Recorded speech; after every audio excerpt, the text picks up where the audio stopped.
There are drivers who find their groove in one discipline and drill down until the record books bend to their will. Then there are the rare few who can jump from one form of car to another, recalibrate in a heartbeat, and be competitive nearly anywhere they land. Frank Gardner was the exemplar of the second type, a racer engineer who could feel a car through the seat of his pants, explain what it needed in plain language, and then drive it to the front. He wasn't flashy, he was effective. If you were running a program and wanted results, you rang Frank. Sydney-born and engineering-minded from the start, he left Australia early in life, drawn to Britain's dense web of circuits, workshops and opportunities. He earned his keep not by talking up his prospects, but by making himself useful.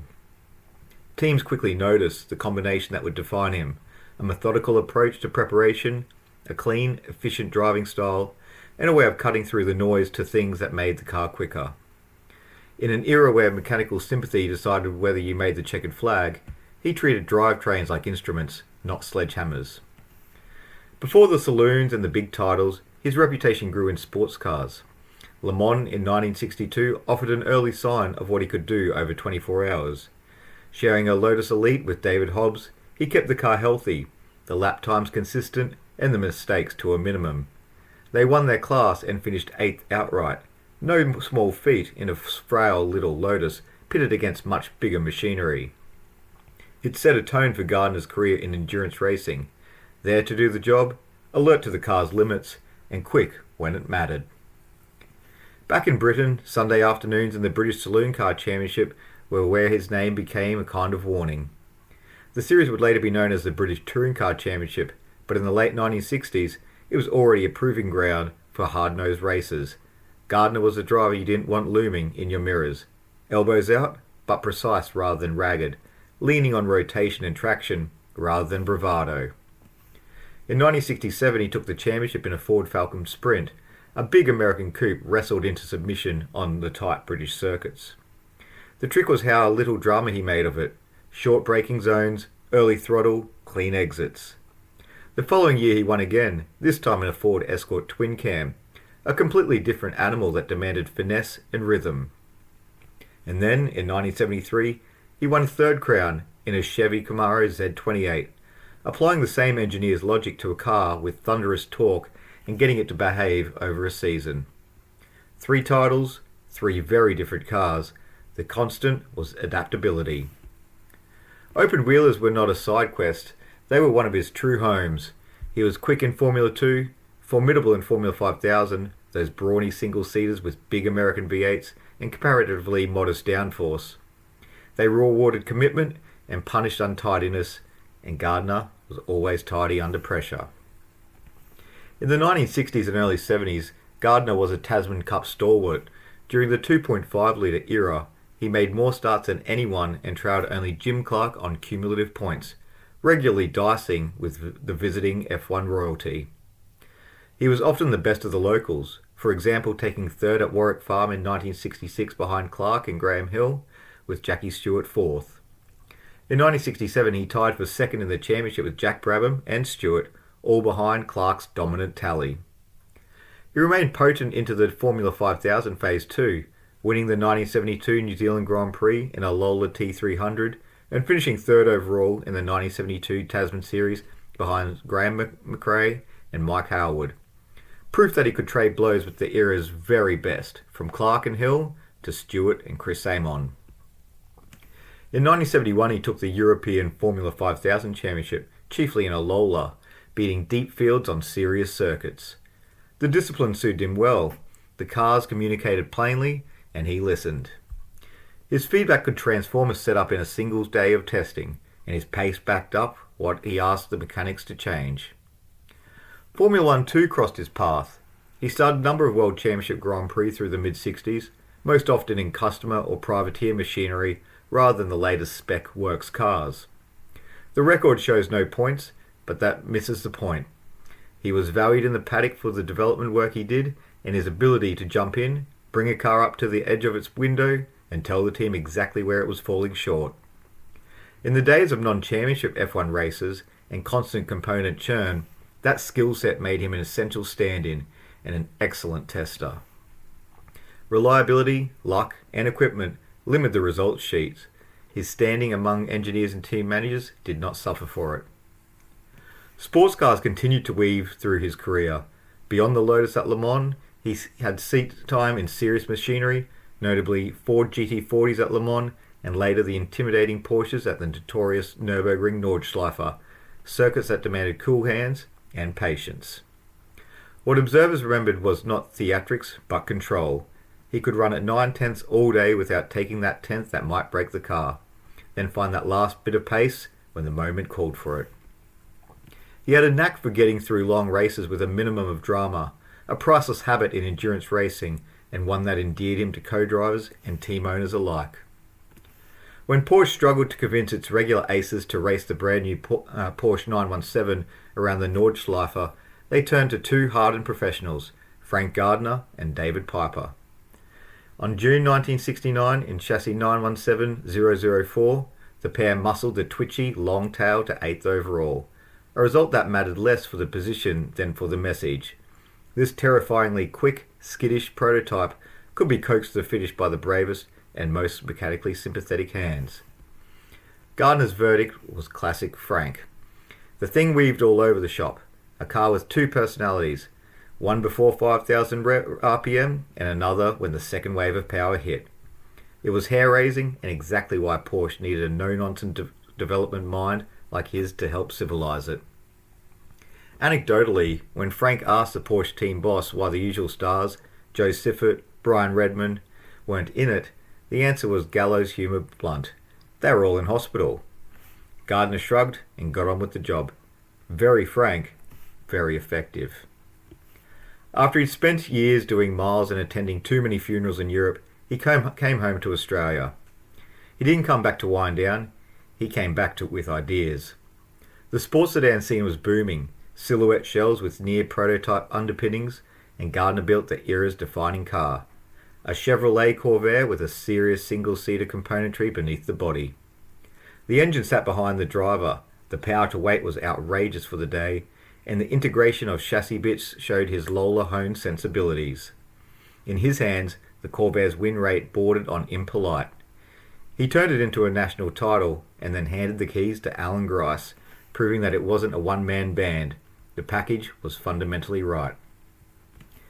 Gardner's Bathurst 1000 story is a mix of gritty near misses and later triumph as a team boss. He first appeared in 1968 with Alec Mildren in the Alfa Romeo and with John French, but was disqualified.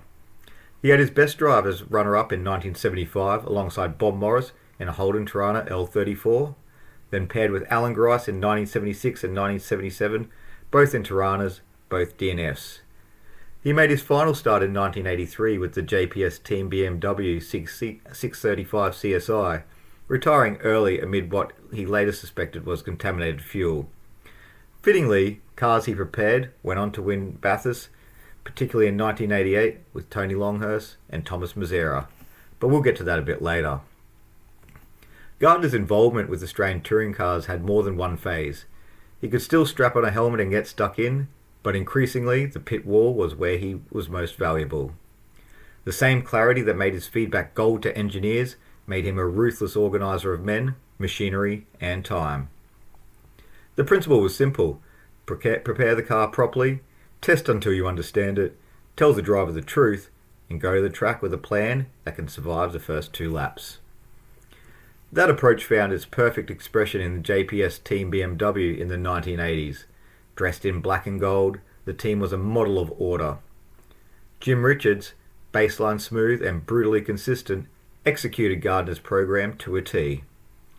In 1985, with the Group A 635 CSI, they utterly dominated the Australian Touring Car Championship and also proved their endurance bona fides in the long races. 2 years later, in 1987, the smaller, sharper BMW M3 arrived, and Richards took another Touring Car Championship crown. The workshops were clean, the spares were organised, and the setup sheets, as this was before everyone had laptops on trolleys, were treated like living documents. It wasn't glamour, it was procedure, and it worked. Jim Richards would later say those JPS years with Gardner were the turning point of his career. Very special, the phrase he used, and if you look at how he drove under Gardner's guidance, you can see why.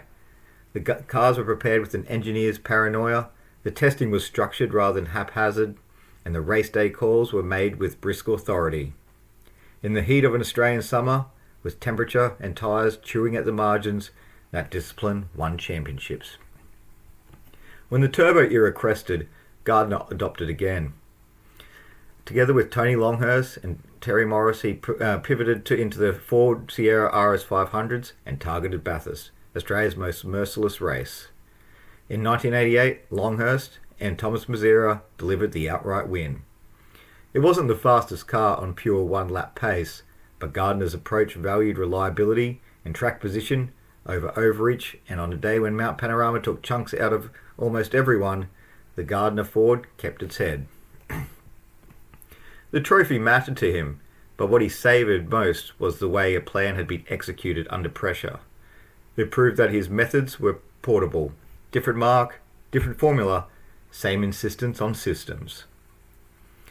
As Australian touring car racing splintered through the 1990s into 5-litre V8s and 2-litre Super Touring, Gardner's console remained influential around BMW-backed campaigns. The cars were subtler than the old Group A bruisers, but the fundamentals didn't change. Get the car in its window, keep the tyres alive, coach the driver into making repeatable, minimum variance laps. These BMW programs collected national silverware in that era, and even when he wasn't on the radios every weekend, his fingerprints remained visible in the preparation standards and the way test days were run. Gardner was also a teacher by temperament, which became more visible as he grew older. He set up driver training programs long before road safety education became an industry. The philosophy was an extension of his racing career. Clear explanations, cause and effect thinking, the humility to assume you can always learn something new about grip and weight transfer. His books on driving and racecraft were direct and practical, the opposite of airy theory. They explained why a car behaves as it does and how to meet it halfway instead of muscling it into doing something it doesn't want to do. For every young youngster who came through his courses, for every club racer who picked up one of his manuals, there was some piece of Gardner's pragmatism that stuck. What set him apart inside the cockpit was the economy of his inputs. He had no interest in being theatrical for its own sake. The steering only moved as much as it needed to. The brakes were used hard but intelligently. The throttle was for settling a car as often as it was for accelerating it. That discipline meant the tyres stayed alive, the brakes didn't fade early, and the engine lived to fight another stint. Spectators sometimes confused that tiredness for a lack of aggression, but rivals quickly learned it was the most aggressive thing of all because it allowed him to be there at the end when it mattered. The Roll of Honour is long and varied.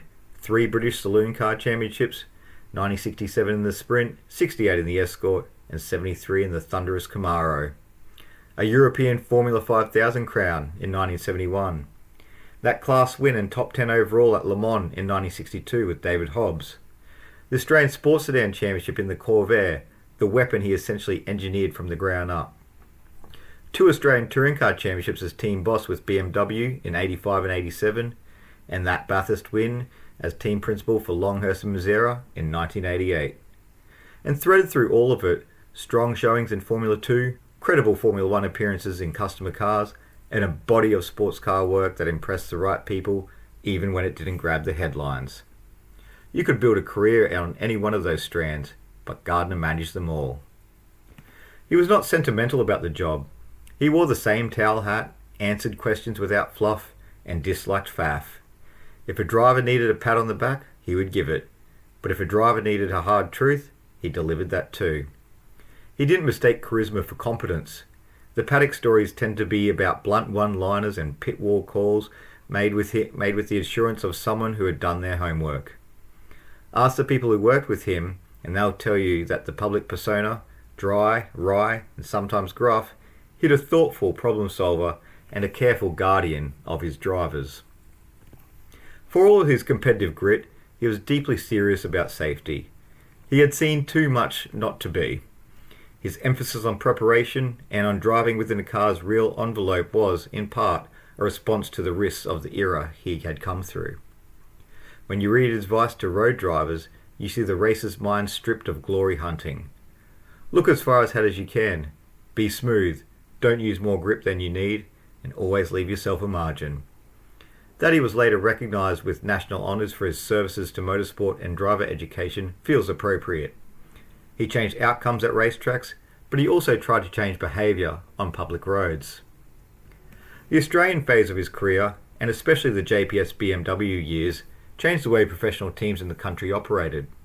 Systematic testing, pre-event plans, robust spares and logistics, a culture of precise feedback rather than vague impressions. He normalised all of it. When other teams adopted similar methods in the 1990s and beyond, few of them would have cited Gardner directly, but many were living inside the house he built. It is one reason his legacy reaches beyond the photographs of the black and gold 635 CSI tilting over a curb at Amaroo, or the Corvair squatting under power at Hume Weir.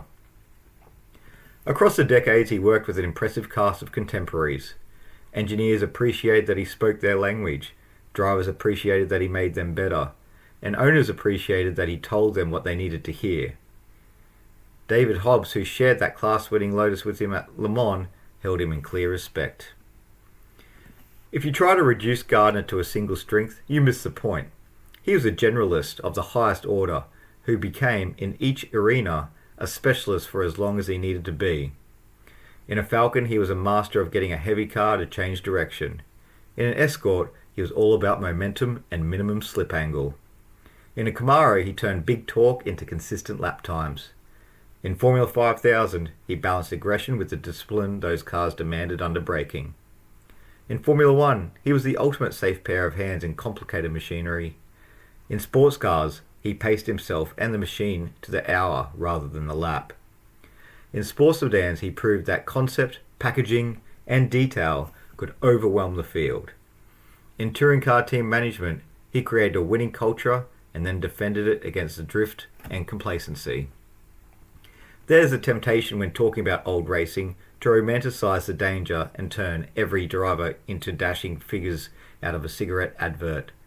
Gardner resists that treatment, not because he wasn't brave, but because bravery was the least interesting thing about him. He was brave, yes, but he was also practical, forensic, and relentless in pursuit of marginal gains. That hat, the scowl, the one-liners, they're part of the legend, but the substance is in the lap charts, in the setup books, and the way his drivers talk about him decades later. Stand back from the details and you see a career that refuses to live inside one box. It darts from Britain to Europe to Australia, from sprint races to endurance epics, from open-wheel rockets to two-ton saloons, from driver to team boss to teacher. He was not the sport's loudest voice. He was one of its clearest thinkers. He didn't need the latest kit to be relevant. He needed a problem to solve and a team to lead. He could make a car faster, make a driver sharper, and make a program more robust. That combination wins you championships in the short term and leaves a legacy in the long term. He proved that the fastest way around problem is rarely a straight line. Sometimes the right way is to step back, take a breath, and examine the system, the driver's habits, the way the car uses its tyres, the order of operations in the garage. He was, in that sense, a modern thinker long before modernity arrived with laptops and tyre blankets and simulation tools. His methods would still make sense in a contemporary operation, which is why people who never saw him race still use his principles without knowing it. The record would say he won this, managed that, and taught the other. The other people who were there will tell you he made speed look like the natural result of good decisions rather than a miracle. And that perhaps is the best way to remember him. In a sport that often celebrates the specialist, Frank Gardner stands out as the consummate all-rounder, racer, engineer, organiser, and mentor. He did not need to shout to be heard, the results did the talking. If you enjoyed this video, don't forget to like, subscribe, and hit the notification bell so you never miss an episode of the Racing Chronicles. We've got plenty more stories coming your way, so stay tuned for the next chapter in racing history. Thanks for watching. We'll see you next time.